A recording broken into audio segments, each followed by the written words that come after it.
여러분, 우리 안에 무엇을 담고 있느냐는 매우 중요합니다.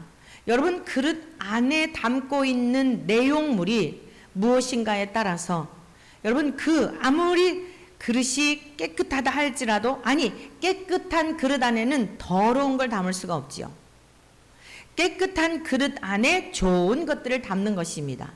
오늘 여러분 안에 깨끗한 심령으로 예수님의 보혈로 씻김을 받아 우리 주 예수님을 모시고 이 자리에 나오셨습니까? 정녕 여러분 안에 우리 주 예수님이 계십니까? 하나님께서 우리의 예배를 기뻐 받으시는 줄로 믿습니다. 여러분의 형편이 어떠할지라도, 처지가 어떠할지라도 우리 안에 계신 예수님 때문에, 우리를 인도하여 주신 진리의 성령님 때문에 우리를 창조하신 하나님께서 예배를 받으신다 이 말씀입니다. 저와 여러분들이 착하였기 때문이 아니라, 저와 여러분들이 일주일 동안 좋은 일을 많이 했기 때문이 아니라 우리 안에 계시는 예수님 때문에, 우리의 죄를 위하여 십자가에 죽으신 그 은혜 때문에 하나님께서 이 예배를 받고 계시는 줄 믿습니다. 그래서 우리는 예수님이 안에 계시면 아무것도 아니에요. 예수님이 우리 안에 안 계시면 우리는 아무것도 아닙니다. 따라하십시다. 오직 주의 은혜입니다. 모든 것이 주의 은혜입니다. 네, 그래서 이렇게 우리 주님 모시고 이 세상에 살다가 언제라도 주님 오실 때, 또는 주님 부르실 때에 우리가 주님 앞에 가게 되는데, 지난주에 이어서 예수님께서는 어떠한 사람들이 하늘로 가셨던 예수님을 이제 언젠가 반드시 이 땅에 다시 오시는데 죽음을 맛보지 않고 들림을 받는 자도 있다고 말씀하고 있어요. 우리 어린이들 성경 공부 가르치는데 죽음에 대한 이야기가 나오니까 죽기 싫어요 그러더라고. 얘들아, 걱정하지 말거라. 너희의 때에는 공중에서 예수님을 만날 가능성이 매우 높단다. 할렐루야. 여러분, 우리가 장수하고 싶은 이유가 있다면 다른 데 있는 게 아니에요. 기왕이면 하늘로 가셨던 주님, 사도들이, 초대교회 성도들이 그렇게 맞이하고 싶었던 하늘로 가셨던 주님이 다시 오신다 그랬잖아요. 그 주님을 맞이하고 싶어서 초대교회 성도들이 그 모진 고난을 다 감내한 거예요. 딱 하나 그 이유 때문이었어요. 목베임을 당하고 사자굴 속에 던져지고 불에 죽임을 당하면서도 그 모진 고난을 이긴 이유가 이 세상에 오래오래 장수하기 위한 것이 아니라, 잘 먹고 잘 살기 위한 부귀영화를 누리는 것이 목적이 아니라 하늘로 올라가신 그대로 이 세상에 오신다고 약속하신 그 말씀처럼 주님 배우고 싶어서, 공중에서 주님 만나고 싶어서 그 고난을 이긴 것입니다. 이 시대에 매우 복잡하고 아주 혼란스럽고 우리의 믿음을 빼앗아가기 위하여 마귀가 여러 가지로 속살거리며 하나님과 여러분의 관계를, 사람과 사람의 관계를, 목회자와 성도의 관계를, 성도와 성도의 관계를, 여러분 부부의 관계를, 여러분 가족들과의 관계를 자꾸만 오해하고 이간질시켜서 하나님의 사랑에서 끊으려 할 때에 속지 마시고 견디는 믿음으로 주님께 딱 붙어 있어서 잘 이기는 자가 다시 오실 주님을, 영광스러운 주님을 맞이할 수 있는 줄로 믿습니다. 마귀는요, 다양한 방법으로 우리의 가장 연약한 것을 다 화살을 쏘아서 넘어뜨리려고 해요. 그러나 우리는 연약할지라도 누가 우리를 이끌어 가십니까? 성령님께서 우리를 이끌어 가시는 줄로 믿습니다. 자동차가 고장이 나면 견인차가 와서 이끌어 가잖아요. 그걸 견인의 은혜라 그래요. 나는 기도할 힘이 없어요. 너무 지치고 피곤해서 기도할 힘이 없어요. 그러나 여러분의 영혼 깊은 곳에서 피곤할지라도 기도해야지라고 하는 마음을 여러분이 생각을, 다짐을 했다고 한다면 그게 여러분의 생각인 것 같지만 하나님께서 주신 믿음인 줄로 믿습니다. 여러분, 그 믿음은 이미 연락하시어서 기도하기로 작정한 순간부터 하나님께서 연락하시어 영광을 받으시는 줄로 믿습니다. 우리가 지난주 한 주간 동안 이 지금 특별 여러 가지 나라도 그렇고 또 뭐 크든 작든 뭐 심각한 병이 있는 분도 있지만 또 그냥 뭐 하여간 크든 작든 소소하게 우리가 자꾸 이 평안할 때 기도하지 안 되겠다. 성령님께서 감동해 주셔서 지금 기도하게 하셔서 기도하고 있는데, 여러분 기도하기로 작정한 그 순간부터 주님은 이미 응답하신 줄 믿습니다. 지난 금요일날 미스바 기도 끝나고서 우리 집사님하고 함께 담소를 나누게 되었는데 그 집사님이 그런 얘기 하시더라고요. 지난 월요일부터 기도를 시작했잖아요. 근데 화요일인지 수요일쯤에 이 귀가 갑자기, 그러니까 이전부터 귀가 자꾸 안 들리고 이상한 소리가 들리고 너무 귀가 불편했대요. 그런데 새벽 기도 시간에 기도하는 중에 무엇인가 귀에서 물이 주르르 흐르는 것 같더래요. 그래가지고 웬 물이 흐르지 하고 만져보니까 물은 흐르지 않는데 즉시로 깨끗함을 입은 줄 믿습니다. 그래서 다 소리도 이제 잘 들리고 그 이상했던 증세들이 다 나았다는 거예요. 할렐루야. 여러분, 기도하기로 작정한 것도 하나님께서 감동 주신 거예요. 죽기 살기로. 여러분, 정말 우리 권사님한테 지난주 교회를 못 오셨잖아요. 너무 힘이 드셔갖고 권사님 돌아가시더라도 교회 와서 돌아가실 양으로 교회 와서 예배 드리는 게 특효약이고 직효약이고 진통제인데 집에 계시지 말고 돌아가시더라도 교회에 오세요. 예배 드리세요. 이랬더니 그 힘든 중에도 저 별내에서 새벽마다 지금 우리 정 권사님과 함께 오시고 계세요. 그 기도할 마음을 주신 분도 하나님이신 줄로 믿습니다. 여러분, 죽더라도 기도하다 죽는 거 얼마나 영광스러워요? 그 믿음을 굳건히 하면 하나님이 사명이 있는 절대 데려가지 않습니다. 심각한 병이어서 죽는 게 아니라 사명이 다 되면 데려가시는 거예요. 여러분, 죽음에 대한 것을 분명히 명확히 하시기 바랍니다. 주님께서 사명이 다 되어 이제 그만 와서 쉬어라 하면 데려가시는 거고, 너 좀 더 써먹어야겠다, 너 좀 세상에 힘들지만 더 좀 참아내라 하면 아무리 힘들어도 주님이 안 데려가셔요. 주님을 신뢰하시기를 축복합니다. 자, 그래서 우리가 이 세상에 나그네 인생길 사는 동안 크든 작든 여러 가지 문제를 만나고 우리가 참 죽음의 어떤 정말 그 질곡 가운데 놓여질지라도 가장 소중한 건 뭐냐면 주님 나라에 당도하는 거예요. 우리가 살아있는 이 땅에 지금 세상의 징조를 볼 때 주님 오심이 가까이 다가오고 있는데 주님을 배우는 거예요. 그래서 주님은 비밀을 말씀하셨어요. 무엇을 말씀하셨냐면 10명의 처녀가 있어서 신랑을 맞이하게 되는데 그 5명의 처녀가 쫙 갈라지며 같은 장소에서 같은 공간에서 같은 목적을 가지고 놓여져 있었는데 그 길이 전혀 달랐다는 거예요. 그러면서 여러분, 똑같은 장소에서 똑같은 목적을 가지고 똑같은 생각과 그런 여러 가지가 지금 공동체 안에 같았다는 이야기입니다. 그런데 어때요? 길이 달랐다는 거예요. 주님께서 이 말씀을 하신 이유가 뭐죠? 10처녀 비유를 말씀하신 이유가 뭐예요? 말세를 살아가는 우리들에게, 이 시대를 살아가는 우리들에게 준비하라는 거예요. 어떠한 자가 되어야 할지 우리에게 미련한 자가 아니라 슬기 있는 자가 되라고 미리 2000년 전에 이 땅에 오셨을 때 답을 가르쳐 주신 줄로 믿습니다. 그래서 오늘 지난주에 이어서 자, 어떻게 하면 언제라도 주님 오시는 주님을 맞이할 수 있을까? 무사히 천국에까지 당도할 수 있을까? 여러분, 우리 기독교인이 그게 분명하지 않으면 우리의 신앙 정말 헛된 거예요. 여러분, 그게 목적입니다. 예수님을 믿는 목적입니다. 아니에요? 다시 묻습니다. 우리의 목적은 주님 나라에 가는 것입니다. 주님 나라를 사는 것입니다.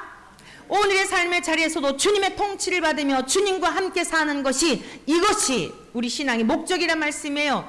다시는 눈물도 슬픔도 이별도 죽음도 없는 영원한 하나님의 나라, 저와 여러분들이 이 땅에서는 예배드리고 헤어지지만 다시는 헤어지지도 않는 그 영원한 나라에서, 지금은 목회자가 설교할 때 말씀을 풀어 설교하는 것을 듣지만 여러분, 전혀 오류도 없고 잘못된 해석도 없고 완벽하신 이 성경을 주신 그러한 주님을 직접 배우고 주님을 예배하며 주님의 말씀을 들으며 세세무궁토록 천국 잔치에서 그 복을 누리며 사는 줄로 믿습니다. 자, 그래서 오늘 주님께서 가르쳐 주신 이 말씀을 성령님을 통해 정확하게 우리가 배우기를 원합니다. 등이라고 하는 것, 10명의 처녀가 똑같이 준비한 게 있었다. 첫 번째, 무엇을 준비했는가? 신랑을 맞이하기 위해서. 유대인의 결혼식은 밤에 있는데 그 밤에 오는 신랑을 맞이하기 위해서 등을 준비했다. 똑같이 10명이. 이것은 무엇을 말하는가? 교회를 다니는 여러 가지의 신앙의 행위가 있었다. 수천 명, 수만 명이 다 등의 모습은 있다 이 말이에요. 그런데 5명은 어떤 차이가 있었는가? 자, 미련한 5처녀와 슬기로운 처녀는 무엇을 준비했는가? 미련한 5처녀들은 등만 있었다 그랬어요. 여러분, 형식도 중요하지만 형식은 언젠가 필요 없을 때가 있어요. 그 안에 있는 내용물이 중요한 거예요. 계란 있죠, 계란. 계란 여러분 그 안에 있는 노른자, 그 노른자를 먹기 위해서 껍질이 필요한 거예요. 그 안에 있는 내용물을 우리가 사용하면 껍질은 버리게 돼 있어요. 여러분 이후에 우리 주님 이 땅에 오실 때에 이 땅에 있는 이 모든 눈에 보여지는 교회들 다 같이 들림받는 거 아니에요.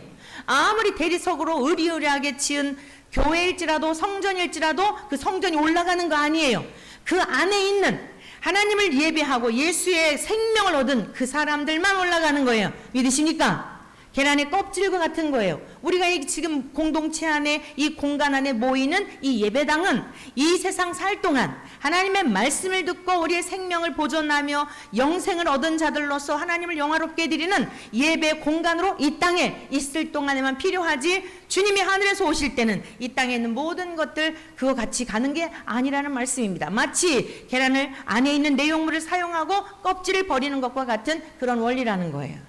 그러므로 오늘 우리가 겉으로 보여지는 신앙의 행위 다 똑같아 보이지만 진짜 그 속에 생명이신 예수님이 계셨는가? 기름이 뭐라 그랬어요? 생명이라 그랬잖아요. 생명은 뭐라고요? 예수 그리스도라 그랬잖아요. 예수 그리스도를 모신 사람은 육체가 후패되어져도 우리의 몸이 날마다 갈수록 후패되어지는 거예요. 젊어지는 게 아니에요. 믿으십니까? 유엔의 나이로 하면은 65세까지 청년이래요. 저는 아직 청년입니다. 네, 저를 누구든지 할머니라고 하시면 안 됩니다. 유엔에서 나이를 다시 개념을 정리했는데 65세까지 청년으로 이렇게 규정을 했어요. 어찌됐건 아무리 그런다 할지라도 후패되어져 가는 흰머리가 늘고 허리도 작고 굽어지고 하는 걸 누가 말립니까? 후패되어진단 말이에요. 그러나 우리의 속사람은 날로 새로워지는 줄로 믿습니다. 자, 그래서 우리 다시 한번 어떤 말씀, 생명이신 예수님에 대하여 친히 예수님이 자신이 누구인가에 대하여 가르쳐 주셨기 때문에 우리 요한복음 6장에 있는 말씀을 좀 같이 보시도록 하겠습니다. 요한복음 6장 53절에 있는 말씀을 같이 보시겠습니다. 요한복음 6장 53절 다 같이 한 목소리로 성경을 좀 찾아보면서 우리가 주님이 하신 말씀을 직접 들을 텐데 듣는 거하고 눈으로 또 보는 거하고 또 달라요. 같이 읽습니다. 6장 53절 시작. 예수께서 이르시되 내가 진실로 너희에게 이르노니 인자의 살을 먹지 아니하고 인자의 피를 마시지 아니하면 너희 속에 생명이 없느니라. 내 살을 먹고 내 피를 마시는 자는 영생을 가졌고 마지막 날에 내가 그를 다시 살리리니 내 살은 참된 양식이요 내 피는 참된 음료로다. 내 살을 먹고 내 피를 마시는 자는 내 안에 거하고 나도 그의 안에 거하나니 살아계신 아버지께서 나를 보내심에 내가 아버지로 말미암아 사는 것 같이 나를 먹는 그 사람도 나로 말미암아 살리라. 아멘 아멘. 오늘 우리가 성찬식 하지요? 여러분 이것은 우리 주님의 살과 피를 우리가 상징하며 이 떡과 포도주를 먹음으로 우리 몸 안에 들어가서 우리와 온전한 연합이 되잖아요. 우리 안에 살과 피를 이루게 되잖아요. 그처럼 예수님을 믿는 자들은 우리가 영생을 가졌다는 거예요. 그러므로 두려워할 이유가 없어요. 죽음을 두려워할 이유가 없어요. 여러분 이 세상에 살면서 여러 가지 풍랑을 만날지라도 두려워할 이유가 없어요. 할렐루야. 제가 지난 새벽 기도 시간에 말씀을 드렸던 내용인데 우리 선교사님 가정에 일어난 일 이렇게 시적으로 표현을 했잖아요. 응? 바람이 불어도 감사. 생각할수록 정말 은혜롭더라고요. 그 가정에 행하신 일이, 선교사님 가정에 행하신 일이 생각할수록 감사한 거예요. 자 보세요. 우리가 믿음의 눈으로 바라보는 것과 육적인 눈으로 바라보는 것이 얼마나 차이가 나는지. 자, 유 선교사님 내외분이 암에 걸리셔서 치료를 받으셔야 되는데 한국에 머물 곳이 없어. 지금 코로나19로 인해서 심각하잖아요. 친척 집에도 함부로 갈 수 없잖아요. 2주간 자가격리를 해야 되는데 아드님이 한 분 계신데도 오실 수가 없었던 거예요. 오직 주님만 바라보고 주님께 기도를 하며. 안 믿는 분들 뭐라 그럴까요? 대책 없다 그러겠죠. 어떻게 저렇게 무대책일까 그러겠죠. 그러나 그분들이 믿는 하나님을 신뢰하며 하나님 앞에 하나님의 행하실 일들에 대한 것만 기대한 거예요. 우리 교회에서는 어떤 일이 있었어요? 갑작스럽게 임지가 나서 그 교회에 전도사님 파송하고 우리가 이제 뭐 사례비도 다 이렇게 걱정 없이 이 어려운 때 성도님들 교회 오는 게 얼마나 힘들겠냐. 또 여러분들이 또 착하고 좋은 마음들을 모아주셔서 생활 걱정하지 않도록 우리가 또 그동안 드렸던 사례비를 다 드려서 목회하게 하고. 근데 그 아파트가 8개월 동안 비어있는 이 시간, 도대체 하나님께서 이것을 왜 이렇게 지금 난리잖아요. 이 서울에 전세를 얻을 수도 없고 월세도 나오는 게 없어요. 그래서 지방으로 가는 상황이잖아요. 근데 이 8개월 동안 18평 아파트를 이렇게 하나님께서 분명히 뜻이 있을 거다. 그래서 4명의 후보군을 이렇게 했는데 그 사실을 알게 되고 이분들을 모시게 됐죠. 자, 그런데 이분들이 먼저 이제 와서 치료도 지금 못 받고 계세요. 유성교사님은 왜 그러느냐? 의료보험이 안 된대요. 6개월 정도 있어야 이제 의료보험이 된다고. 그래서 10월부터 이제 치료를 받으시는데, 그래 먼저 들어와 계시는 상황에 그 지금 차인환 집사님, 이분은 이제 평신도이신데 한인교회를 섬기고 있고, 그 따님은 그러니까 그 부인 유하나 전도사님은 이제 그 교회의 전도사님으로 이제 섬기고 있는 거죠. 근데 주일 예배를 끝나고서 이렇게 운전을 하고 가는데 그 유하나 전도사님, 그러니까 선교사님의 딸이 남편을 이렇게 보니까 느낌이 이상하더라는 거예요. 부부는 예민하잖아요. 얼굴이 이상한 걸 느낀 거예요. 잠깐. 그래서 병원에 가자 그랬더니 내가 왜 병원에 가냐, 멀쩡한데. 이래가지고 안 간 거예요. 근데 지금 우리 선교사님 4분이 그 섬기던 센터를 이 따님한테 맡기고 온 거죠.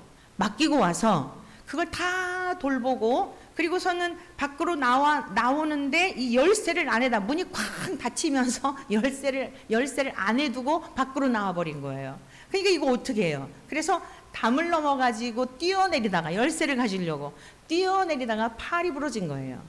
그래서 그 팔이 부러진 상황에 이제 월요일인지 남편하고 같이 운전해주고 남편하고 같이 병원에 간 거죠. 병원에 간 김에 검사 좀 해보자 그런 거예요. 검사를 해보았더니 관상동맥 3개가 막히고 마지막 4개 하나는 95%가 막혔는데, 여러분이 관상동맥은요, 그게 없대요. 그냥 심정지가 와서 그냥 죽는 거래요. 다들 놀란 거죠. 어떻게 이걸 미리 발견했냐고. 그래서 그 병원에 가보니까 그 지경인 것을 알게 된 거예요. 자, 여러분, 부모님이 하시던 사역을 나에게 다 맡겨놓고 간 건 짐일 수 있잖아요. 그 내용이 그거였어요. 부모님이 나에게 맡긴 그 무거운 짐을 감당하려다 바람이 불어서 열쇠를 안에 두고 그걸 가지러 담을 넘었더니 팔이 부러진 거예요. 안 믿는 사람 무슨 생각할까요? 아유, 그렇게 좋은 일 하다가 왜 암에 걸려? 이러죠, 안 믿는 사람들은. 아니, 그리고 또 그 딸이 무슨 뭐 전도사래매, 아니 그 엄마가 하던 거 돌봐줬는데 왜 또 딸이 또 팔이 부러져? 아니, 그리고 또 무슨 사위가 뭐 관상동맥, 참 지질이 복도 없네. 여러분, 안 믿는 사람들은 이렇게 해석하는 거예요. 동의하시죠? 아, 여러분들은 전혀 생각을 안 해보신 부분인가 봐요. 안 믿는 사람들은요, 믿는 사람들은 아프지도 않고 믿는 사람들 집에는 바람이 불었다가도 날아가 버려야 되는 줄로 알고 있는 거예요. 팔 부러져도 시험이 들어요. 그런데 어때요? 하나님의 백성들은 팔이 부러져도 하나님의 섭리가 있다는 사실을 기억하시기 축복합니다. 인생에 바람이 불어도 여러분, 그 바람 속에 하나님의 놀라운 계획하심이 있는 거예요. 생각하고 생각할수록 그 하나님의 그 계획하심이 걸음걸음마다 인도하심이, 이제 50대에 갓 50살이 된 딸이 갑자기 혼자가 될 상황일 수 있었잖아요. 50 중반을 넘은 사위가 갑자기 잠을 자다가 인생에 아무 준비도 없이, 여러분 물론 믿음은 있었겠지만 얼마나 황당한 일이 있었겠어요. 아직 좀 가기는 이른 나이잖아요. 하나님께서 그 장인 장모를 위한 것인 것 같았는데, 선교사님을 위한 것 같았는데, 정작 두고 보니까 이분들 때문에 그 아파트에 와서 또 자가격리하고, 선교사님들은 또 여기 교육관에서 자가격리. 여러분, 이걸 어떻게 이렇게 계획표를 세워가지고 일이 할 수 있겠느냐고요. 그래서 바람 불어도 감사, 팔이 부러져도 감사, 내가 하고 싶지 않은 일 부모님이 나에게 맡겨서 그 일을 감당한다 할지라도, 무거운 짐일지라도 감사할 수 있는 여러분 되시기를 축복합니다. 죽음 직전에까지 갔을지라도 하나님이 뜻이 아니니까, 데려가실 계획이 아니시니까 급속도로 하나님이 방법을 그렇게 취하셔서, 또 얼마나 기가 막힌지요. 그 딸이, 차인환 집사님의 딸이 연대에서 박사과정을 마쳤어요. 그래가지고 이제 교수 과정을 이렇게 하려고 준비하고 있는데 대기업에 취직을 한 거예요. 한 달 전에.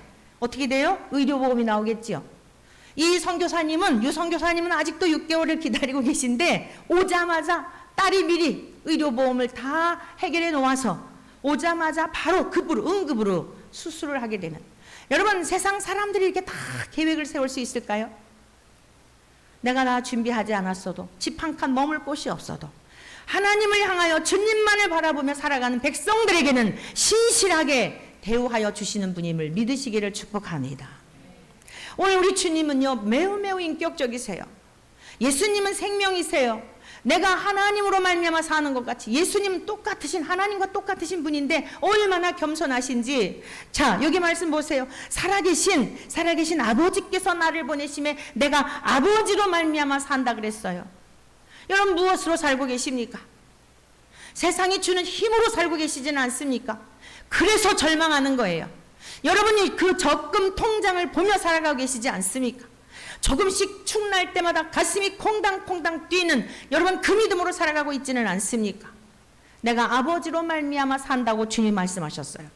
오늘 우리 주님은, 생명이신 주님은 저와 여러분들에게도 하나님 아버지로 말미암아 죽음의 병에 걸려있다 할지라도 내 아버지로 말미암아 사는 이 믿음을 붙드시기를 간절히 축원합니다. 나를 먹는 그 사람도 뭐라고요? 나로 말미암아 살리라. 여러분, 염려하지 마십시오. 예수님으로 말미암아 사시기를 축원합니다. 그 다음에 말씀 같이 보시겠습니다. 요한복음 11장 25절 26절입니다. 뒤로 좀 넘겨가셔서, 자, 요한복음 11장은 죽은 나사로를 살리시는 그런 내용의 말씀입니다. 마르다가 부활신앙이 없을 때에는 마음이 많이 불평이 많았습니다. 동생을 향하여 마리아는 예수님의 발치에 앉아서 말씀만 듣는 그 모습을 보고 마음이 너무 어려웠습니다. 내가 이렇게 봉사하는 것처럼 예수님께 식사 대접해드리고 행동으로 몸으로 하는 것처럼 좀 그러면 좋을 텐데. 그런데 오빠의 죽음을 통하여 마르다가 예수님께, 자, 네 오라비가 살 줄을 믿느냐? 예수님께서 마르다에게 묻지요. 그랬더니 이후에는 살 줄 믿습니다. 그런데 예수님이 뭐라고 말씀하시냐면, 예수께서 이르시되 내 오라비가 다시 살아나리라. 마르다가 대답합니다. 마지막 날 부활 때에는 다시 살아날 줄을 내가 아나이다. 예수님이 말씀하십니다. 나는 부활이요 생명이니 나를 믿는 자는 어떻게 한다고요? 죽어도 살겠고 무릇 살아서 나를 믿는 자는 영원히 죽지 아니하리니 이것을 내가 믿느냐. 사랑하는 성도 여러분, 여러분 이 사실을 믿습니까? 살아서 예수님을 믿는 자는 영원히 죽지 아니한다는 사실을 믿으십니까? 믿으십니까? 그 믿음으로 사는 것입니다. 그 이후에 마르다의 불평과 불만이 사라져요. 여러분, 우리의 신앙이 목적지가 분명하다면 저 영원한 하나님의 나라에 당도하기 위하여 그 나라를 목적 삼고 지금 이 상황에서도, 이 삶의 자리에서도 주님을 모시고 살아간다면 오늘 우리에게 어떤 어려움이 있든지 넉넉히 이기는 능력이 되는 줄로 믿습니다. 그 부활신앙을 소유하지 못하면 마음의 원망이 생기고 마음의 불평이 생기고 무엇인가 내 행위로, 내 노력으로, 내 열심으로 하나님의 나라에 가는 줄로 착각하기 때문에 늘 목마른 거예요. 우리의 연약함도 아시고 우리의 부족함도 아시는 주님은 그러한 것으로 부활 생명을 주신 것이 아니라 나를 믿는 자는, 예수님을 믿는 자는 죽어도 살리겠고 무릇 살아서 믿는 자는 영원히 죽지 않는다는 거예요. 사랑하는 성도 여러분, 우리는 이미 죽었던 영들이 살아나서 주님을 모시고 살아가는 성전이 되어 하나님 나라가 우리 안에 임한 줄로 믿습니다. 나는 부활이요 생명이라고 주님이 명확하게 밝혀주고 계세요. 요한복음 14장 6절 말씀 다시 읽습니다. 뒷부분으로 가보시겠습니다. 요한복음 14장 6절 다 같이 읽습니다. 시작. 예수께서 이르시되 내가 곧 길이요 진리요 생명이니 나로 말미암지 않고는 아버지께로 올 자가 없느니라. 아멘. 자, 이처럼 예수님은 수많은 말씀들을 통하여 기름이라고 하는 것, 등잔에 있어서 가장 중요한 것은 바로 기름이 없으면 등에 가치가 필요 없는 것처럼 우리 신앙에 있어서도 천국에 들어가는 믿음, 언제라도 다시 오실 주님을 맞이할 수 있는 믿음은 생명이신 예수님을 모시고 살아가는 그 믿음이라야 한다라고 하는 것을 이 열 처녀 비유를 통해 말씀해 주신 거예요. 제가 지난 주일날, 어제 여러분들에게 예습을 해오세요라고 하면서 성경 말씀을 요한계시록 3장, 자, 요한계시록 3장으로 가보겠습니다. 자, 그럼 오늘 이 말씀 기름을 사라고 하는 것은 무슨 뜻인지 좀 더 성령님께서 깨닫게 하시는 은혜로 어떻게 생명이신 예수님이 내 안에 거하셔서 내가 안전하게 불안하지 않고 나 정말 구원받았나? 이러다가 못 받는 거 아니야? 들림받지 못하는 거 아니야? 뭐 죽어도 못 가는 거 아니야? 이런 우리의 그 불신 또 우리의 온전치 못한 이런 것들을 성경에서는 어떻게 온전한 믿음으로 우리를 안내하고 있는지 자, 이 말씀을 통해 함께 배우도록 하겠습니다. 기름을 사라는 것이 무엇일까? 슬기로운 다섯 처녀들이 미련한 다섯 처녀들에게 이제 신랑이 올 때 이게 등불이 꺼져 가니까 좀 우리 빌려달라 그랬더니 슬기로운 처녀들이 기름을 파는 자들에게 가서 사라 그랬잖아요. 이게 사라는 게 무슨 뜻일까? 이걸 오늘 중심으로 배우려고 하는 것입니다. 자, 요한계시록 3장 14절의 말씀은 라오디게아 초대교회 7교회가 아시아에 7교회가 있었는데 이 라오디게아 교회는 우리가 골로새서 강해를 할 때 여러분 기억나시죠? 바울이 복음을 전할 때에 그 복음을 듣고 교회를 세웠던 골로새 교회를 세웠고 히에라볼리에도 세웠고 여기 라오디게아에도 교회를 세웠어요. 에바브라가 세운 교회예요. 그런데 뭐든지 그렇잖아요. 신앙생활이 처음에는 막 뜨겁다가 별 변동이 없고 또 항상 같은 것 같으면 특히 여름날과 같은 계절로 보면 여름날과 같은 그런 때가 있으면 신앙이 식어지기가 쉬워요. 그리고 타성해졌기가 쉬워요. 여러분 이때를 조심하기를 축복합니다. 여러분 아멘하여 하나님께 영광을 돌리시기를 축복합니다. 아무리 마스크를 썼더라도 이 마스크를 쓰고 제가 이렇게 회중석에 있어 보니까요 정신도 혼미하게 하고 이게 참 여러 가지의 문제가 있지만 하나님께 예배를 드릴 때 이게 마스크를 다 가려놓으면은요 이렇게 입도 열기도 쉽고 이런 여러 가지 문제가 있더라고요. 여기 속아놓은 거 마시면 안 돼요. 집중해서 마스크를 꼈더라도 하나님의 말씀에 집중하고 여러분이 믿어지면 믿어야 한다고 절박한 마음, 가난한 마음이 들면 힘차게 아멘으로 화답하시기 축복합니다. 라오디게아 교회는 그렇게 탄생이 됐어요. 바울에 의하여 복음을 전해들은 에바브라라는 사람에 의해서 교회가 세워졌는데 처음에는 다 열심이잖아요. 우리 원천교회 사랑하는 성도들은 처음에도 열심, 중간에도 열심, 끝자락에도 열심 한결같기를 축복합니다. 따라하세요. 한결같음이 능력이다. 네, 우리 학생들에게 계속 주지시키는 내용이 한결같음이 능력이에요. 그런데 에베소 교회에 첫사랑 식었던 교회죠. 라오디게아 교회에 미지근한 그러한 신앙이었어요. 그런데 오늘 이 교회는 지금 이 현대 교회를 너무너무도 현대 교회가 어떤지를 알 수 있는 모습을 보여주고 있어요.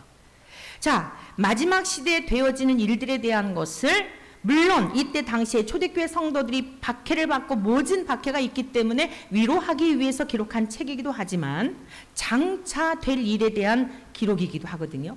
오늘 이 라오디게아 교회는 우리들의 모습과 같은 것은 아닌지 성령님께서 우리의 조목조목 해부하여 주셔서 발견하게 하시고 깨닫게 하시고 치유하여 주시는 역사가 있기를 축복합니다. 라오디게아 교회에 우리 주님께서 이러한 모습으로 나타나셨어요. 아멘이시오. 충성되고 참된 증인이시오. 하나님의 창조의 근본이시니 예수님을 지금 이렇게 표현하고 있는 거예요. 아멘이시오. 하나님의 말씀 앞에 완전히 부분이 아니라 완전히 나는 죽어지고 그 아버지의 뜻을 이루시기 위하여 오신 아멘. 그렇습니다. 옳습니다. 맞습니다. 이것을 입술로만이 아니라 삶으로 살아내신 우리 주님의 모습을 이렇게 지금 나타내고 있는 거예요. 저와 여러분들도 입술로만이 아니라 전 존재 자체로 아멘의 삶을 살아가시기를 축복합니다. 그러면서 예수님이 말씀하십니다. 내가 너의 행위를 안다는 거예요. 어떤 행위예요? 차지도 않고 뜨겁지도 않고 내가 미지근해서, 여러분 미지근한 물을 먹는 게 좋다고 요즘은 그러죠, 의학적으로. 근데 사실은 차든지 뜨겁든지 하는 게 이게 지금 물을 좀 마신 것 같지 않아요. 이 라오디게아 지역은요, 이 온천수가 굉장히 발달이 된 지역이었어요. 그래서 식수를요, 막 뜨거운 물일지라도 멀리 가게 되면 어떻게 되죠? 또 여러분 찬물일지라도 멀리 그 식수를 운반하다 보면 이게 물이 어떻게 될까요? 나중에 식어가지고 미지근해지겠지요. 이런 어떤 지역적인 특성을 생각하면서 하나님께서 사도 요한에게 이렇게 계시하신 거예요. 뿐만 아니라 이 라오디게아 지역은요, 무역이 굉장히 발달이 됐어요. 그래서 면직이나 마직이나 이런 여러 가지 섬유 이런 것들, 그리고 특별히요, 안약이 그렇게 발달한 지역이었대요. 그래가지고 안약 학교까지 생겼대요. 요즘으로 말하면 안약 대학이 생긴 거예요. 연구하는 학교가 있을 정도였어요. 그래서 그러한 배경 속에 안약을 사라, 이런 내용들이 나오는 거예요. 이걸 염두에 두시고 이제 말씀을 따라오시기 바랍니다. 내가 이같이 미지근하여 뜨겁지도 아니하고 차지도 아니하니 내 입에서 너를 토하여 버리리라. 사랑하는 성도 여러분, 하나님께서 세상을 창조하실 때에 첫째 날 창조하실 때 빛과 어둠을, 빛을 창조하시고 빛과 어둠을 나누셨죠. 회색이 아니에요. 중간이 없어요. 너희 말은 예면 예요, 아니면 아니요라고 하라고 주님이 명확히 가르쳐 주셨어요.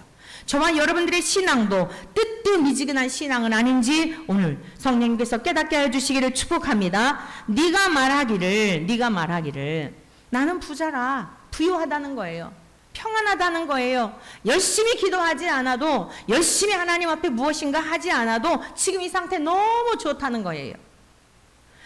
첫 교회에서 아주 인상적이었던 분을 잊을 수가 없어요.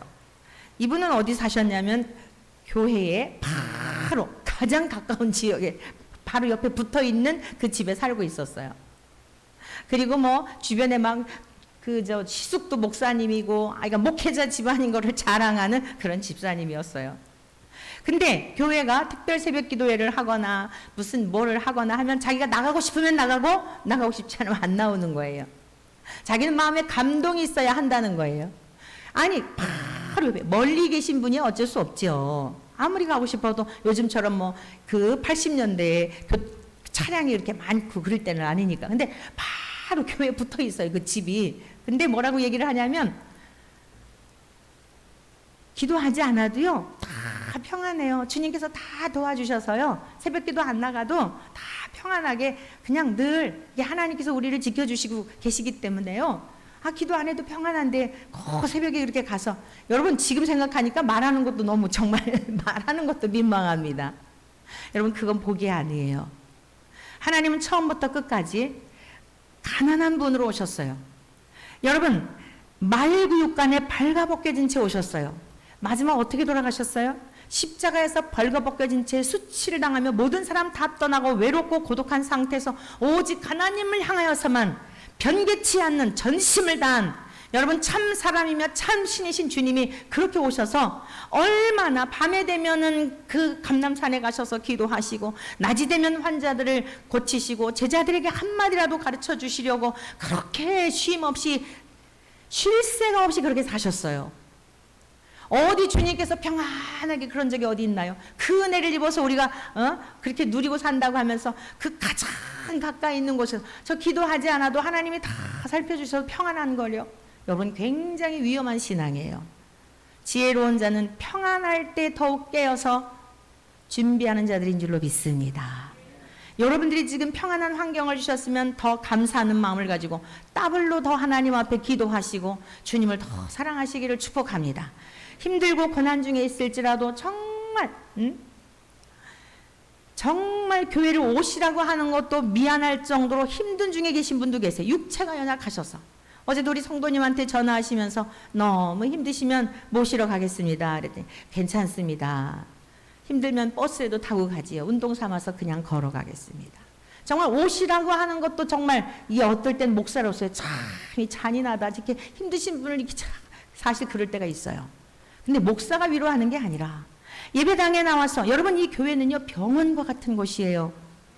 병원과 같은 곳이라니까요. 하나님의 말씀을 통해 여러분 구석구석 다 막 어떤 때는 막 콕콕 찌르는 거예요. 여러분 그 찌를 때 여러분이 병든 그곳을 하나님이 만지시는 것을 믿으시길 축복합니다. 시험 들지 마시고 그 삐지지 마시고 어딘가 의사가 가서 여러분 배가 아파서 오면 막 선생님이 막 가차없이 찌르잖아요. 아야 해도 어디 봐줘요? 참으세요. 죽는 것보다 낫죠? 아픈 것보다 낫죠? 그러면서 막 그냥 찌르잖아요. 근데 왜 하나님의 말씀이 찌르는 검과 같다 그랬잖아요. 날선 검과 같다 그랬잖아요. 여러분 말씀을 들을 때 고통을 느끼고 괴로움을 느끼는 것은 여러분이 살아있다는 증거임을 기억하시기 바랍니다.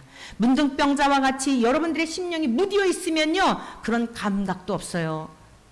내가 어디가 고장났는지도 몰라요. 그런데 민망할 정도로 슬플 정도로 탄식할 정도로 고통을 느낀다면 여러분과 하나님과의 관계가 아직도 붙어 있어서 아직도 여러분의 영혼이 살아 있어서 보세요. 문둥병자 동맥경화 무슨 경화 이런 게 다 이게 다 죽어가는 거 아니겠어요? 그러나 여러분들의 영이 살아있을 때 하나님의 말씀이 조명하여 쿡쿡 찌를 때마다 맞습니다. 다른 거 할 게 없어요. 무엇을 해야 돼요? 아멘입니다. 아멘이시오 그랬잖아요. 우리 예수님이 누구라고요? 아멘이시오. 맞습니다. 그렇습니다. 주님은 그 삶을 사셨다는 거예요.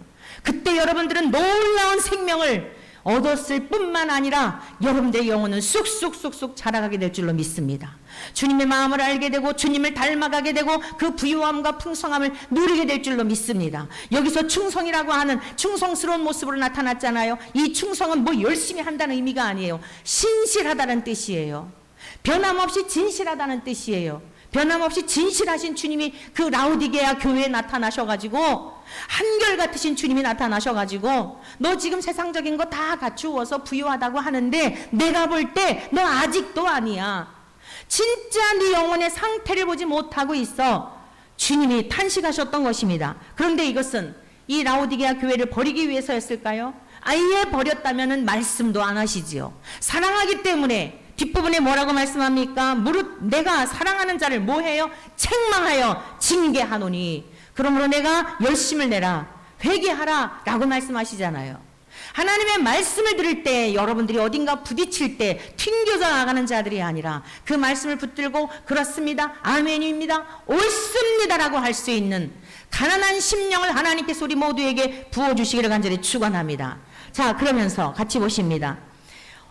이 라오디게아 상태가 어떠했냐면 부족한 것이 없다고 하지만 내 곤고한 것과 그랬어요. 곤고한 것과. 여러분 무엇 때문에 인생이 곤고할까요? 여러분 무엇 때문에 인생이 비참함을 느낄까요? 이제부터 우리 사랑하는 원천교회 모든 성도님들은 가난하기 때문에 세상 사람들 다른 친구들과 비교해서 무언가 상대적으로 모자라기 때문에 또는 여러분들이 뭐 건강한 사람에 비해서 내가 건강하지 못하기 때문에 이러한 것들 때문에 곤고함을 느끼는 자가 한 사람도 없기를 축원합니다. 세상을 이기는 이김은 이것이니 우리의 믿음이니라라고 말씀하고 있습니다. 그러나 우리가 곤고함을 느껴야 할 것이 있어요. 그 곤고함을 느껴야 치유를 받는 거예요. 사도 바울의 말씀, 사도 바울이 어떠한 고백을 하였는지 같이 보시겠습니다. 로마서 7장으로 가보겠습니다. 로마서 7장의 말씀. 여러분 믿음의 선진이었던 이 사도 바울도 굉장한 탄식을 했던 것을 보게 돼요. 로마서 7장 22절 내 속사람으로는 하나님의 벌주 248쪽 신약성경 248쪽 내 속사람으로는 하나님의 법을 즐거워하되 다메섹 도상에서 예수님을 만나고 나서 새 사람이 되었잖아요. 성령님이 임하셔서 완전히 방향이 달라졌잖아요. 그런데 아직까지도 자기 마음속에 하나님의 법을 즐거워하는데 23절 다 같이 읽습니다. 시작. 내 지체 속에서 한 다른 법이 내 마음의 법과 싸워 내 지체 속에 있는 죄의 법으로 나를 사로잡는 것을 보는도다. 여러분 슬기로운 다섯 처녀와 미련한 다섯 처녀 여러분 기름을 간직한 자와 간직하지 못한 자의 특징이 어디 있을까요? 똑같이 잠을 잤지만 슬기로운 다섯 처녀들은 이 과정을 통과한 사람들이라는 거예요. 사도 바울이 자기 속에 두 가지 법 싸우는 것을 보았단 말이에요. 예수님 부활하신 주님이 나타나셔서 새로운 생명 길로 인도하여 주신 그래서 영생과 부활을 주신 것에 대한 이 믿음이 있었는데 옛사람이 내 속에 살아있는 거예요.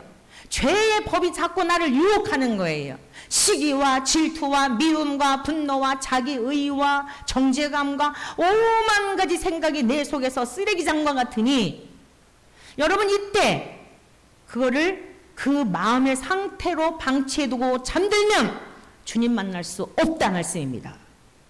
그런 마음은 누구에게나 있는 거예요. 믿음의 선진도 이런 고민을 했다는 거예요. 그리고 뭐라 그래요? 오호라 나는 곤고한 사람이로다. 곤고하라 그랬죠? 라오디게아 교인들은 어때요? 이걸 몰랐단 말이에요. 실질적으로 네 안에 이런 오물들이 가득 차 있는데 그 곤고한 것을 알지 못하고 있구나. 슬기로운 다섯 처녀와 같은 바울은 어땠어요? 그걸 깨달았다고요. 어떻게 깨달을 수 있었어요? 주의 성령님이 함께 하셔서 이 사망의 몸에서 누가 나를 건져내랴. 사랑하는 성도 여러분, 세상에 무엇을 먹을까? 무엇을 마실까? 어떻게 하면 오래 살까? 이제부터 이런 근심은 다 주님이 걷어가시기를 축원합니다. 그러나 단 한 가지, 오호라 내 속에 이렇게 더러운 죄들이 가득 차 있구나. 아직도 죽어지지 않았구나. 아직도 펄펄 살아있구나. 이 거룩한 탄식은 있기를 축복합니다. 그리고 그 뒷절 보십시오. 우리 주 예수 그리스도로 말미암아 하나님께 감사하리로다. 그런즉 내 자신이 마음으로는 뭐라고요? 하나님의 법을, 육신으로는 뭐라고요? 죄의 법을 섬기노라. 이 두 가지가 죽을 때까지 계속 싸우는 거예요. 이 싸움에서 포기하면 미련한 다섯 처녀와 같이 너무 힘들고 고통스럽고 괴로우니까 이제 어떤 경우에 아예 교회를 안 나가는 사람이 있어요. 치는 설교한다고. 여러분 정말 여러분의 마음에 찔림이 있는 그런 느낌이, 그런 감동을 주신다면, 요한웨슬리 목사님이 그랬네요. 설교를 할 때에 설교를 듣는 사람들이 화가 나든지 은혜를 받든지 둘 중에 분명히 하나가 있어야 된다는 거예요. 찔림을 받든지 은혜를 받든지 살아있는 증거예요. 이것도 아니고 저것도 아니고 오늘 주일날 지켰으니까 한 주간 뭔 일 없겠지. 코로나 안 걸리겠지. 여러분 이거를 종교인이라고 하는 거예요. 여러분의 평안을 위해서. 진정한 그리스도인은 하나님의 말씀을 들을 때에 찔림을 받고 바울처럼 오호라 곤고한 사람이로다. 누가 이 사망의 법에서 나를 건져내랴. 기도하지 않을 수 없지요. 여러분 집이 멀어서 교회까지는 못 온다 할지라도 길을 거닐면서 할지라도 밥을 먹으면서 할지라도 영혼의 모습을 보고 있는데 어찌 거룩한 탄식이 없겠습니까? 그런데 좋으신 하나님이 어찌 위로해 주시지 않겠습니까? 어찌 악한 원수마귀가 여러분을 사로잡을 수 있겠습니까? 우리들의 마음에 있는 악한 정욕들에 사로잡혀 마귀에게 내버려 두니까 정신이 혼미하고 마음도 힘들고 육체도 점점 무기력해지고 혹여 그런 것은 아닌지요. 오늘 8절의 말씀을 보십시오. 담대하게 선포하는 사도 바울의 고백을 보십시오. 그러므로 이제 그리스도 예수 안에 있는 자에게는 결코 정죄함이 없나니. 할렐루야. 사랑하는 성도 여러분, 그리스도 예수 안에 있는 자에게는 결코 정죄함이 없습니다. 이는 그리스도 예수 안에 있는 어떤 법이요? 생명의 성령의 법이 죄와 사망의 법에서 끊어버렸기 때문입니다. 해방시키셨기 때문입니다. 여러분이 믿음으로 살아가는 줄로 믿습니다. 라오디게아 교회를 향하여 주님이 지금 하시는 말씀이 바로 이것을 말씀하는 거예요. 평안하냐? 아무 일 없냐? 기도 안 해도? 예배당 안 가도? 대충 예배 드려도? 그래도 아무 일 없느냐? 정신 차려라. 너의 영혼에 지금 곤고한 것을 모르는 거야. 영혼은 썩어 문드러졌는데 악취가 나는데 그 모습 가지고 어떻게 갈 거야? 여러분, 초림 예수님은 죄인을 부르러 오셨어요. 다시 오실 주님은 죄인을 부르러 오시지 않아요. 의인을 부르러 오십니다. 기독교의 복음은 값싼 종교가 아니에요. 하다못해 여러분들이 학교를 가더라도, 여러분 하버드 대학 얼마나 학비 비싼지 아시죠? 빚을 내더라도 집을 팔아서라도 자식들 그렇게 보내려고 온 세계 사람들이 야단이잖아요. 여러분 천국의 하버드 대학이 미치지 못합니까? 교수님들이 막 야단을 쳐도 그 훌륭한 교수라고 하는 그분을 만나기 위해서 좋은 대학 가려는 거 아니에요? 그런데 여러분 저 영원한 천국, 하늘과 땅과 보이는 것과 모든 것의 주인이 되시는 그분이 우리 아버지가 되시고 왕의 자녀 삼아주셔서 그 나라를 유업으로, 그 나라의 시녀가 아니라 일꾼이 아니라 그 밥상에 들러앉아서 함께 먹고 마시며, 이 성찬식이 뭐예요? 그 천국에 가서 함께 먹고 마시는 것을, 이걸 우리가 계속 예행 연습하는 거예요. 이것을 지금 우리가 모험하는 거예요. 하나의 상징만이 아니라 주님이 나를 위해서 살과 피를 먹고 마셨지. 여러분 요한계시록 5장의 말씀도 읽어보라 그랬죠. 오늘 그 부분은 다음에 하려고 하는데 거기 뭐라고 나오고 있어요? 예수님의 피로 사셨단 말이에요. 저와 여러분들을 어떻게 사셨냐면 예수님의 피값으로 사셨단 말입니다. 전 존재를 다 부서뜨려서 사셨단 말이에요. 그런데 어떻게 우리는 그 마귀가 주는 생각과 늘상 이 땅의 것 그냥 땅에 매여가지고 이러고 살아가면서 말로는 아버지라 하고 말로는 하나님이라 하고 예수님 나 때문에 죽으셨다고 하면서 내 속에 있는 온갖 악취나는 것 그거 버리지 못해갖고 이러고 그냥 둥지를 들고 살아가면 어떻게 그 영광스러운 나라를 유업으로 일 수가 있겠느냐는 말씀입니다. 사랑하는 성도 여러분, 바울 사도도 탄식했습니다. 내 속에 있는 두 가지 법 때문에 뭘 잘 먹을까 오래 살까가 아니라 내 속에 있는 이 악한 것들 때문에 탄식했다는 말씀이에요. 사랑하는 성도 여러분, 우리 원천교회 사랑하는 모든 성도들이 하나님의 말씀을 듣는 여러분 모두가 부디 세상적인 염려와 근심은 아버지께 맡겨버리고 내가 한다고 되는 게 아니에요.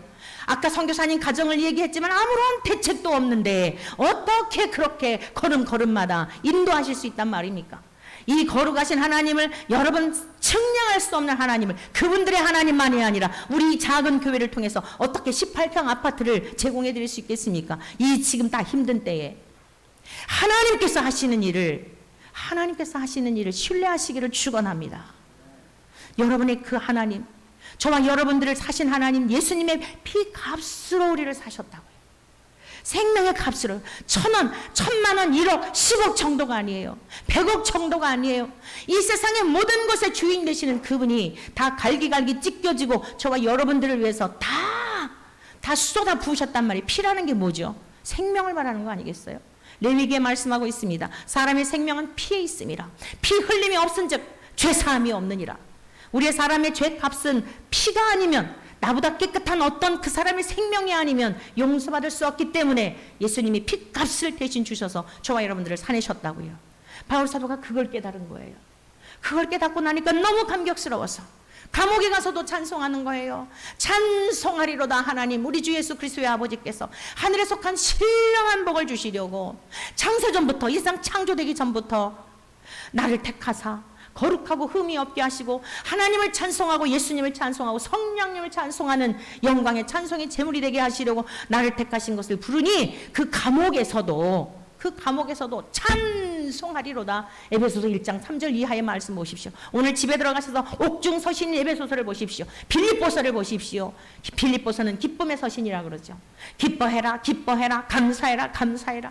내가 살아보니 되더라. 그런데 라오디게아 교회는 어땠어요? 다 가졌어요. 너무 부자였어요. 그 지역 자체가 다들 부자였단 말입니다. 대충 하나님을 안 믿을 수는 없고 그 교회 어떤 내력으로 지어졌는지 역사를 왜 모르겠어요. 주님 가신 지도 얼마 안 됐고.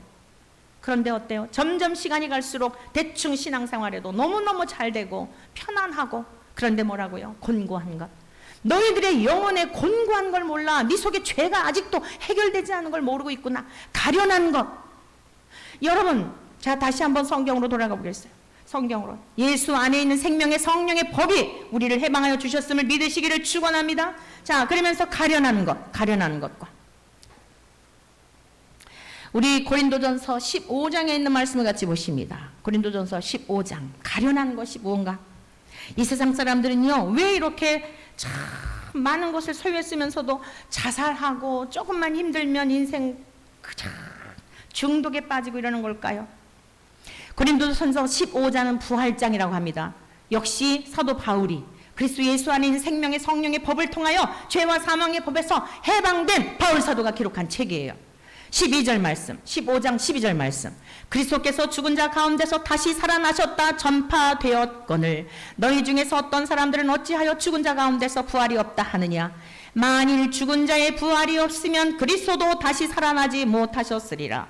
그리스도께서 만일 다시 살아나지 못하셨으면 우리가 전파하는 것도 헛것이요 또 너희 믿음도 헛것이며 또 우리가 하나님의 거짓 증인으로 발견되리니 우리가 하나님이 그리스도를 다시 살리셨다고 증언하였습니다.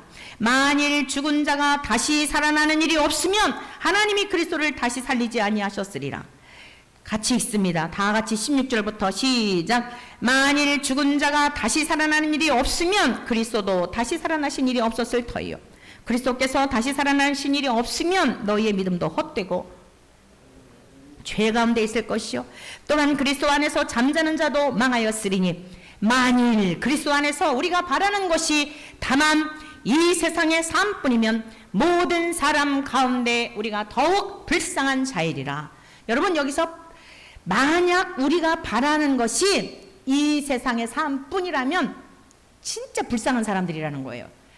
교회 안 다니는 사람보다 더 불쌍한 사람이다, 이 뜻이에요. 여기서 불쌍하다라고 하는 이 단어가 가련하다는 단어와 동의어예요. 라오디게아 교회 성도들이 어떤 신앙이었는지 아시겠죠? 육적으로는 다 소유하고 모든 것을 겸비해서 부족한 것이 없는 것 같은데 때를 따라 여행도 다니고 맛있는 것도 먹고 좋은 집에도 살고, 여러분 다 그거잖아요. 생활이 좀 유복하면 뭐예요? 넓은 집 살고, 그 차이잖아요. 그 식탁에 올라오는 음식, 그 질 차이 아니겠어요? 얼마나 넓은 데 사느냐, 그 식탁에 어떤 음식이 올라오느냐, 인생의 노년에 걱정을 안 하느냐 뭐 이런 거잖아요. 라오디게아 교인들은 걱정할 게 없었다니까요. 부유해가지고. 그런데 곤고한 것과 네 속에 아직까지도 죄의 문제를 해결하지 못하고 가련한 것과 너희들이 지금 영혼이 얼마나 불쌍한지를 모른다는 거예요. 왜요? 사도 바울은 뭐라 그랬어요? 만약 예수님께서 죽었다가 다시 살아나는 게 없으면 우리가 지금 믿음이 헛되다는 거예요. 그냥 아마 사람들이 너무 인생이 허무하니까 그렇게 만들어 놓고 죽은 다음에 다시 사는 걸로 아마 믿으라고 하는 건가 봐. 그렇다면 우리 예수 믿는 사람들이 얼마나 불쌍하고 그 복음을 전하는 사람도 사기치는 거라는 거예요. 이게 무슨 뜻이죠? 반어법이에요. 만약 우리가 바라는 것이 이 세상의 삶뿐이면 세상에서 가장 불쌍한 사람들인데 우리는 그렇지 않다는 것입니다. 믿으십니까? 모든 사람 가운데 우리가 더욱 불쌍한 자이지만 불쌍하지 않다는 거예요. 왜냐? 죽어도 다시 사는 영원한 생명, 죽었다가 다시 살아나신 예수님으로 말미암아 그 부활을 우리가 소유하였기 때문입니다. 믿으십니까? 죽었다가 다시 살아났기 때문에 하나님의 말씀이 좋고 하나님의 말씀이 너무너무 꿀송이처럼 달고, 어떨 때는 막 따끔거리고 찔리고, 막 어떨 때는 얼굴도 화끈거리고, 어떨 땐 내가 이렇게 믿어 천국 갈 수 있을까, 여러 가지의 갈등이 있지만 그걸 누가 먼저 경험했다고요? 사도 바울이요. 그래서 공고한 사람 너무 지치는 거예요. 여러분, 어떨 때는 막 영혼이 지칠 때가 있어요. 뭐 때문에요? 죄와 싸우느라고. 그러나 여러분, 우리를 누가 견인해 가셔요? 성령님이 견인해 가시는 줄로 믿습니다. 다시 또 인도해 주시는 거예요. 예수님이 핏값으로 사셨는데 우리를 그냥 내버려 둬요? 여러분들 한번 이렇게 생각해 보세요. 백화점에서 한 100만 원짜리 옷을 사셨어요. 자, 시장에 가가지고 10,000원짜리, 길거리에 가면서 5,000원짜리 옷을 사셨어. 5,000원. 아니 1,000원짜리. 가치가 같아요? 여러분들이 100만 원을 투자해서 옷을 샀는데 여러분들이 그 옷을 향한 태도가 어떨까요? 벌벌 떨지 않겠어요? 그 옷을 입고 갔는데 누가 길을 가다가 쫙 막 이렇게 험한 아이가 있어가지고 쫙 이랬으면 어떨 것 같아요? 근데 5,000원짜리 그거 옷을 입고 갔는데 그거 가다가 누가 쫙 했을 때 어떨 것 같아요? 여러분의 반응이 어떨 것 같으세요? 1,000원짜리 5,000원짜리 세탁소에 맡기지 않죠? 여러분 100만 원짜리 겨울 옷 샀다고 한번 생각해 봐요. 겨울옷 외투 좋은 거 그거 어떻게 보관하겠냐고요. 세탁소에 갖다 주고 뭐 누가 이렇게 할까봐 뭐 할까봐 그냥 쓸고 닦고 하지 않겠어요? 예를 드는 거예요. 예수님의 피값이 얼마만큼의 가치인지 아세요? 이 전부이신, 천하 만물의 전부이신 그분이 우리를 위해 다 쏟아두셨는데 저와 여러분들을 얼마나 벌벌 떨겠냐고요. 여러분, 예수님의 피값으로 저와 여러분들을 사내셨는데 우리 한 사람 한 사람을 향하여 얼마나 벌벌 떨겠냐 말이에요. 여러분의 남편보다, 여러분의 부모님보다, 여러분의 아내보다 더 벌벌 떤다는 사실을 믿으시기를 축원합니다. 크게 믿어져야 돼요. 그래야 우리가 그 아버지가 나를 이토록 사랑하시니 함부로 살 수 없지. 그리고 하나님 뭐 주세요 뭐 주세요 이 기도가 참 안 나와요. 어떻게 하면 주님을 기쁘시게 해드릴까요? 어떻게 하면 주님을 영화롭게 해드릴까요? 사랑하는 성도 여러분, 내가 얼마나 소중한 존재인지 그 아버지의 사랑을 못 믿을 때 우울해지는 거예요. 내가 내 거라고 생각할 때 이게 빼앗길까봐, 여러분의 자식도 여러분의 아내도 여러분의 남편도 내 거라고 생각할 때 여러분 그게 짐이 돼버리는 거예요. 그게 우상이 되어버리는 거예요. 나도 내 게 아니에요. 믿으십니까? 내가 망하면 누가 창피당해요? 아버지가 창피당하는 거예요. 여러분, 우리가 영화롭게 주님을 높여드리면 누가 영광을 받으셔요? 주님이 영광 받으셔요. 하나님께서 이만큼 주시는 것도 뜻이고 이만큼 허락하신 것도 뜻이고 다 아버지의 권한에 있어 하니까 이래도 바람 불어도 감사, 팔이 부러져도 감사. 그건 제가 이제 해석을 한 거야. 그냥 다들 막 은혜 받았다 그러더라고. 어떤 분은 그걸 읽으면서 막 너무 눈물이 났대요. 정말 은혜의 눈으로, 믿음의 눈으로, 주님의 마음으로 바라보면 다 감사한 거란 말이에요. 집이 없었기에 그 하나님의 행하시는 일을 보는 거, 그 기쁨을 보게 되는 거 아니겠어요? 친히 준비해 주시는 것을 보게 되니 감사한 거 아니겠어요? 오늘 이 시대가 우리 주님이 탄식하셨듯이 인자가 올 때에 믿음이 있는 자를 보겠느냐 탄식하셨잖아요. 우리 다른 거 구할 거 없어요. 주님, 피값으로 사셨는데 내가 얼마나 소중한 존재인지를 잊지 않게 도와주세요. 그것은 자기 애가 아니라 하나님의 소유인 것에 대한 이 믿음으로 말미암아 어떻게 하면 주님을 더 기쁘시게 해드릴지. 주여, 내 영혼의 곤고한 것, 죄 때문에 아직 척결하지 못해서 내 영혼에 피곤함은 없는지 회개할 심령을 허락하여 주시고, 주여, 가련한 인생, 만약에 부활 소망이 없다고 한다면 우리처럼 얼마나 불쌍해요. 그런데 이 문제가 해결이 됐단 말이에요. 그러니 우리는 불쌍한 자가 아니다 이 말씀입니다. 그런데 자기 연민에 빠져 살고 있는 믿음 없음을 용서해 주세요. 여러분, 이러한 믿음이 여러분의 환경을 이기고 여러분의 육체의 약함을 이기고 여러분의 정신의 약함도 이기고 여러분 세상이 끊을 수 없는 하나님의 능한 사랑으로 승리의 삶을 살아가게 되는 줄로 믿습니다. 오늘 여러분 모두에게 이 귀하고 복된 믿음이 충만하시기를 축복합니다.